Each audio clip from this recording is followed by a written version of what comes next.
네, 안녕하십니까. 수학강사 김동호입니다. 반갑습니다. 네, 오늘은 이제 다가올 수능이죠. 26학년도 수능 수학 어떻게 준비해야 될지, 그리고 우리 아이들 어떻게 하면 수능을 좀 잘 칠 수 있을지, 1등급 어떻게 받을지 이런 것들에 대해서 설명을 드리고자 이 자리에 섰습니다.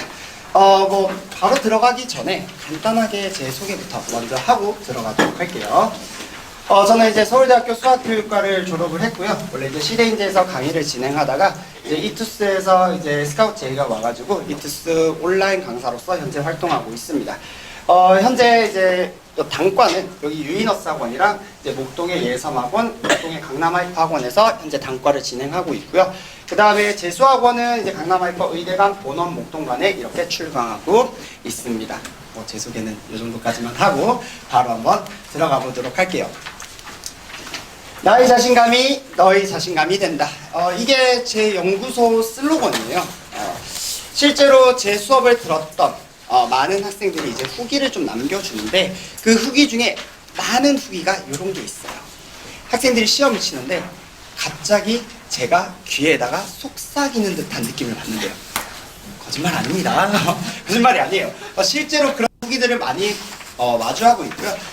그것처럼 제가 문제를 볼 때 문제를 보면서 드는 생각들 있잖아요. 그 생각들을 우리 학생들도 똑같이 할 수 있게 만드는 것이 바로 제 강의의 목표입니다.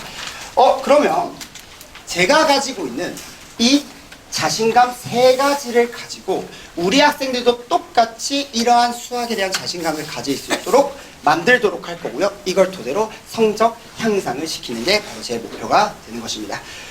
그래서 이 자신감이 도대체 무엇이냐에 대해서 제가 순차적으로 세 가지에 대해서 설명을 드려보도록 할게요. 자, 우리 학부모님들이 이제 보통 많이 고민들을 가지고 계세요. 우리 아이 열심히 수학 공부시키는 것 같은데, 학원 열심히 보내는 것 같은데 이놈의 시키들 제대로 성적은 오르지도 않고, 그렇죠? 특히나 예를 들어서 1등급인 친구들도 고3 6월쯤 되면 성적이 많이 떨어져요. 그래서 그때 돼서야 저한테 찾아와서 뭐가 잘못된 건지 상담하시는 학부모님들도 되게 많으세요. 자, 이러면 당연히 그런 의문을 가질 수밖에 없어요. 우리 아이들 뭔가 잘못된 공부 방법을 하고 있는 건 아닐까? 제대로 된 수능 수학 공부 방법이 무엇일까에 대해서 당연히 의문을 가질 수밖에 없습니다. 그래서 제가 그거에 대한 해결을 드리고자 질문 하나를 가지고 왔어요. 제가 매 설명회마다 하는 질문인데요. 10초를 드릴 테니까 한번 풀어보실래요?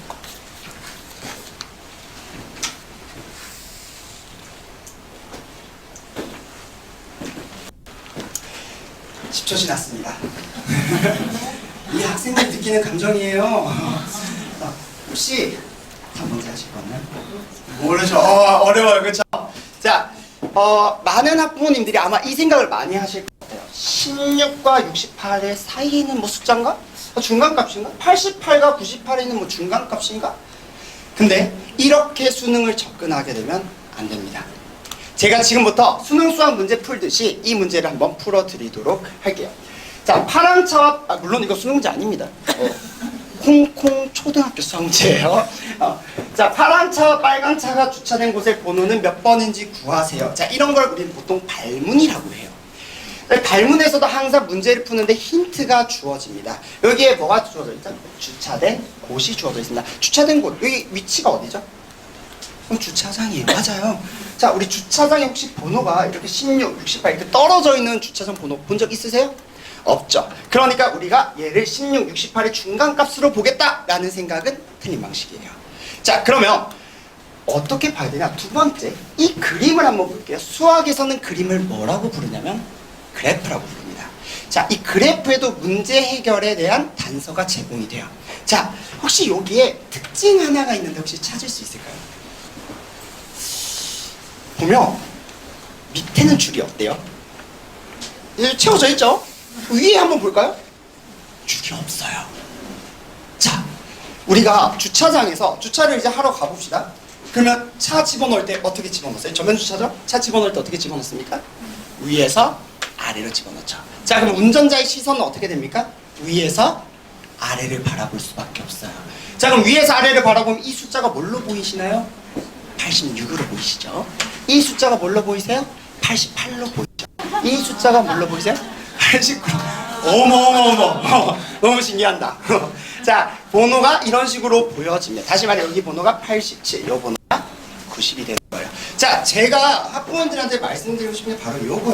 수능 수업은 이런 식으로 문제를 풀어야 됩니다.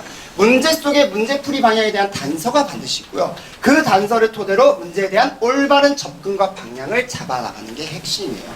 올해 수능에서 신유형 문제가 몇 개 등장했는지 아세요? 3개 등장했어요.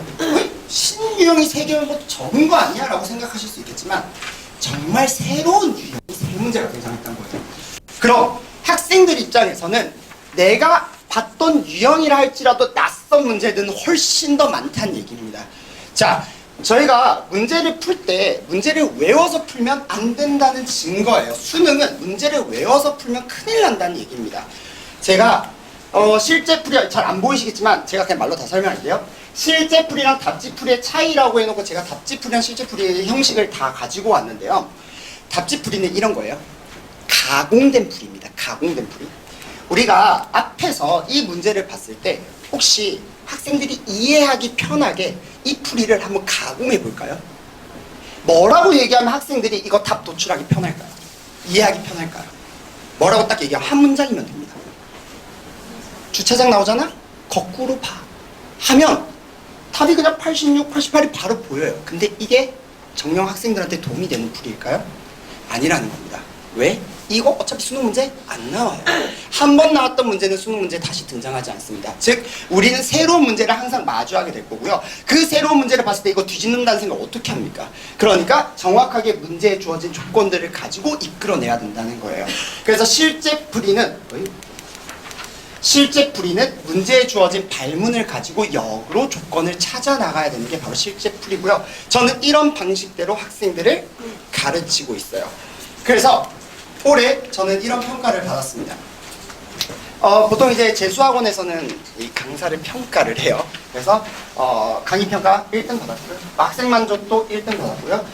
작년 대비 현장 학생 수, 이건 단과입니다. 단과 학생 수가 500% 성장했고요. 제가 지금 온라인도 하고 있는데 온라인도 414% 성장하고 있습니다. 뭐 이런 걸 가지고 저는 강의력 부분은 확실히 1등 됐다고 말씀드릴 수 있을 것 같아요. 자, 그런데 아마 몇몇 학부모님들은 아직까지 의심스러운 눈초리를 바라보고 계십니다. 왜? 아니 뭐 현장에, 목동에, 혹은 강서에 아니 뭐 20년이나 30년 동안 뭐 해온 베테랑 강사분들이 많을 텐데 과연 너가 강의력 오케이 뭐 젊으니까 뭐 애들이 좋아하겠지. 근데 너가 정말 우리 아이들 제대로 케어할 수 있을까? 제대로 세세히 관리할 수 있을까? 에 대한 의심하실 수 있을 것 같아요. 하지만 전 자신 있게 말씀드릴 수 있습니다. 제가 수학 강사들 중에서 관리만큼은 정말 정교하고 세세하고 철저하게 관리를 진행하고 있습니다. 그거에 대해서 지금부터 두 번째 저희 자신감, 학생들을 빠르게 성장시킬 현장 관리 시스템에 대해서 설명을 드리도록 할게요. 또다시 질문 타임이에요. 자, 1번 문제. 학생이 2 더하기 2 곱하기 3, 이것도 마찬가지 초등학교 산수를 가져왔어요. 2 더하기 2 곱하기 3은 10이라고 해서 틀렸대요. 그리고는 우리는 학생들한테 답변을 해줘야 되는데 A 답변과 B 답변이 있어요. 어떤 답변이 더 좋은 답변인지 한번 같이 고민해 보도록 합시다. 2 더하기 2 곱하기 3은 사칙 연산에 의해서 곱셈을 먼저 계산해야 해서 8이 답입니다. 땡땡 학생은 앞에서부터 순서대로 계산했는데 사칙 연산에서는 곱셈 나눗셈을 먼저 계산하고 이후에 덧셈과 뺄셈을 계산하는 것이 원칙입니다. 계산 실수 조심하세요. B 볼까요? 이 문제는 사칙 연산이 적용된 아주 간단한 문제예요. 사칙 연산을 계산해서 순서와 관련된 유의해야 할 점을 떠올려 보세요. 이후에도 모르겠다면 언제든지 카톡 주세요. 원래 앞에 앉으면 어쩔 수가 없어요. 그래서 우리 학생들은 맨날 질문 피하려고 뒤에 앉아. 어떤 답변이 좀 더 좋아 보이세요? 날카로우시네요. 맞아요.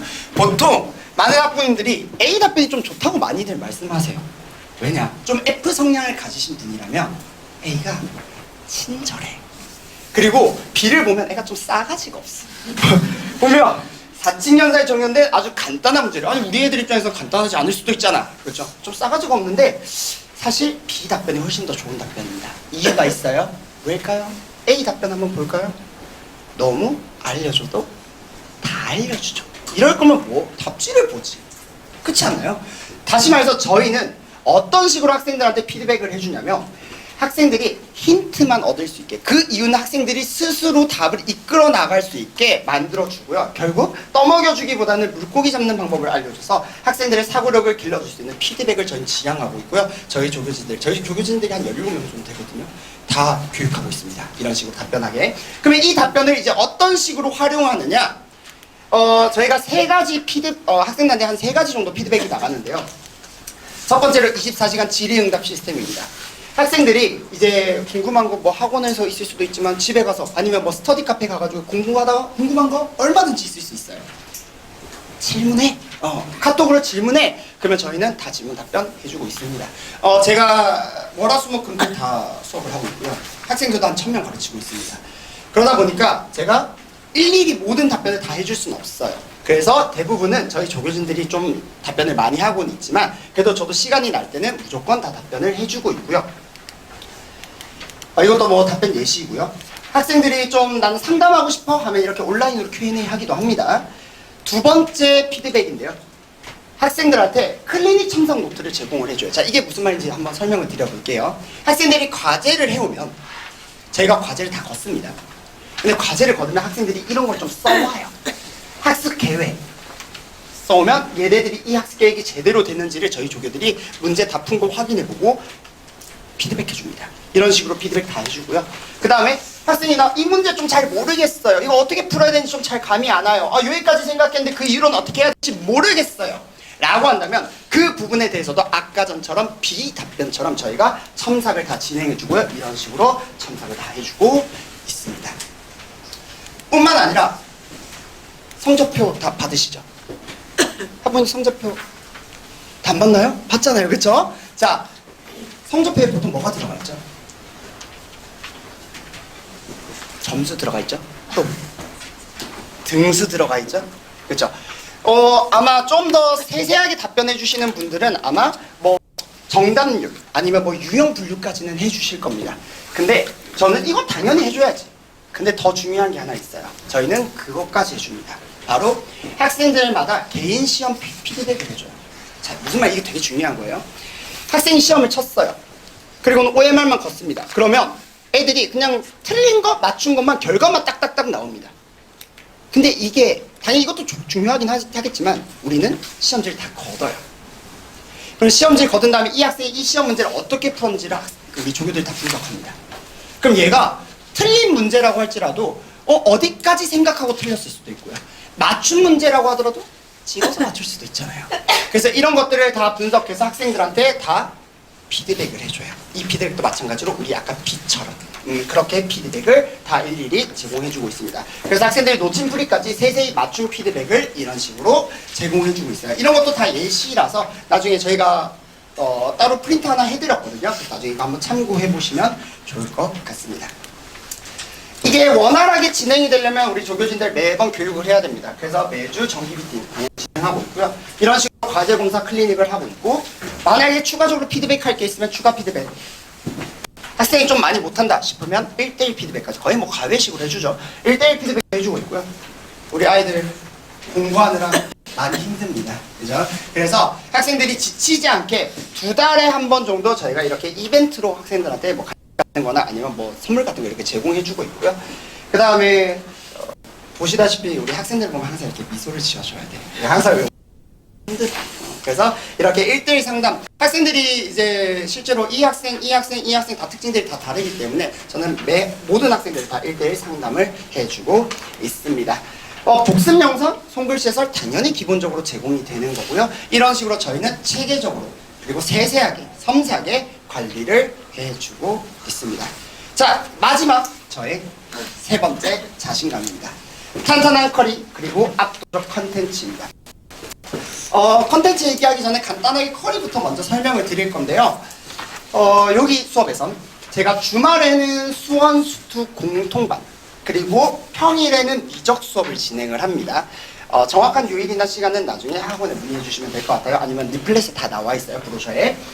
공통반 같은 경우에는 우리가 이때 이미 다 한 바퀴 돌렸습니다.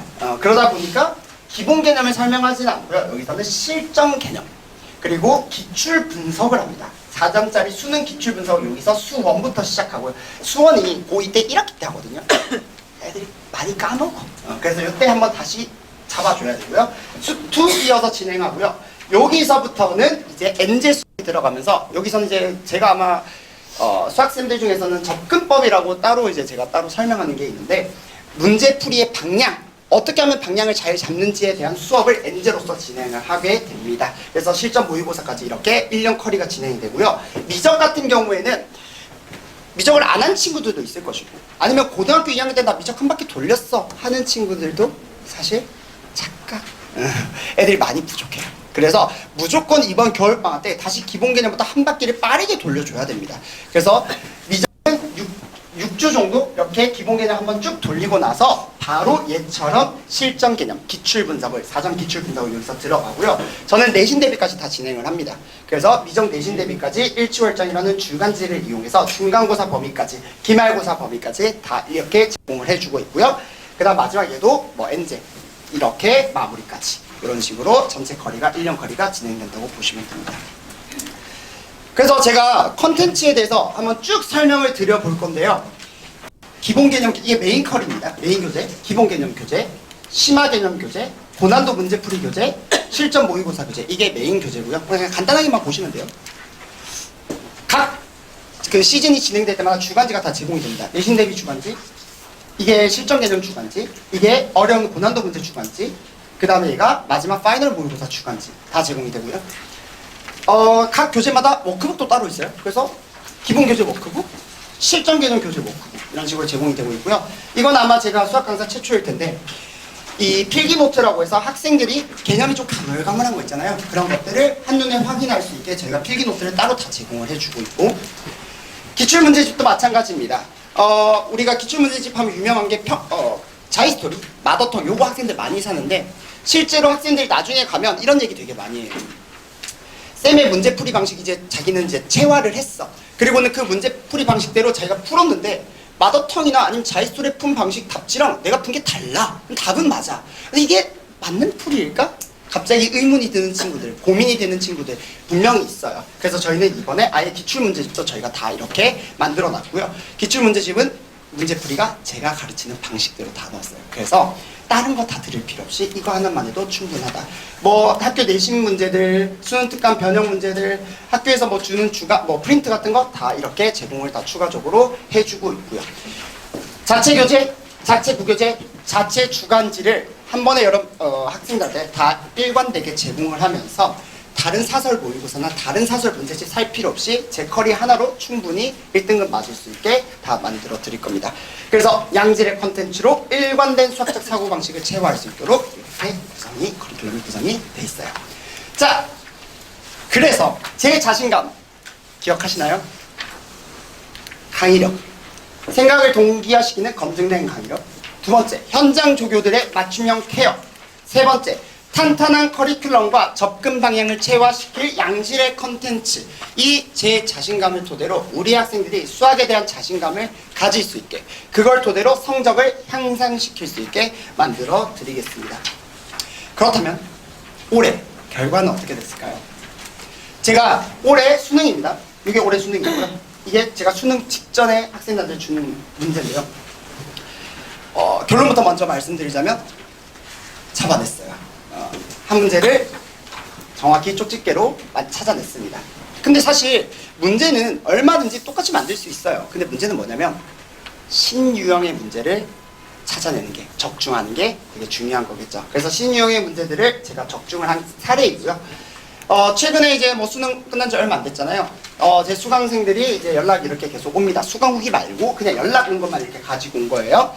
뭐 수학 100점 받았대요. 이 친구 원래 수학 잘했을까요? 작년에 수학 2등급인 친구였습니다. 에이 선생님 뭐 2등급 받는 거지. 올해 6월 모의고사 45점 받은 친구예요. 45점이면요 4등급에서 5등급. 올해 수능 80점 받았어요. 2등급 됐습니다. 뭐 1등급까지는 안 됐지만 그래도 45점 받은 친구가 80점까지 받았어요. 즉 저희는 그리고 하위권 학생들 성적 올리는 거 어렵지 않아요. 애들이 안 해서 문제지. 그죠?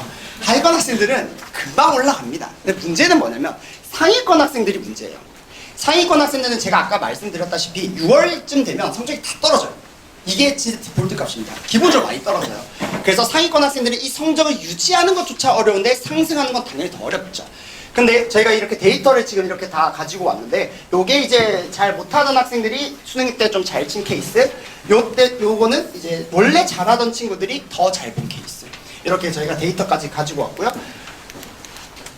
수강생의 97.4%가 100분위 평균 7% 상승할 만큼 이런 객관적인 데이터들로 학부모님들한테 이렇게 자신있게 말씀드릴 수 있습니다. 제 수업은 뭐 이런 식으로 쭉 진행이 되는데 제가 수업하는 동안 조교들이 어떤 식으로 진행하는지 궁금하시다면 나중에 한번 쭉 읽어보시면 될 것 같고요. 요것도 수강 후기도 나중에 궁금하시면 하나하나 다 읽어보시면 좋을 것 같습니다. 제가 이제 매 설명회마다 이제 마무리예요. 제 설명회 때마다 맨날 하는 얘기가 있어요. 아무런 이유 없이 점수가 오르지 않습니다. 저 김동완의 커리큘럼은 우리 아이들을 저처럼 생각하게 만듭니다. 제가 3가지 말씀드렸잖아요. 저 3가지 자신감 기억나시나요? 강의력? 이렇게 하면 여기 나올 수 있으니까 강의력, 그 다음에 우리 컨텐츠도 있었고 관리도 있었고 요 3가지의 자신감을 토대로 우리 학생들이 수학에 대한 자신감을 가지고 성적을 향상시킬 수 있게 반드시 만들어 드리도록 하겠습니다. 믿고 맡겨주신다면 좋은 결과로 보답드리도록 하겠습니다. 지금까지 들어주셔서 감사하고요. 지금까지 수학 강사 김동완이었습니다. 감사합니다.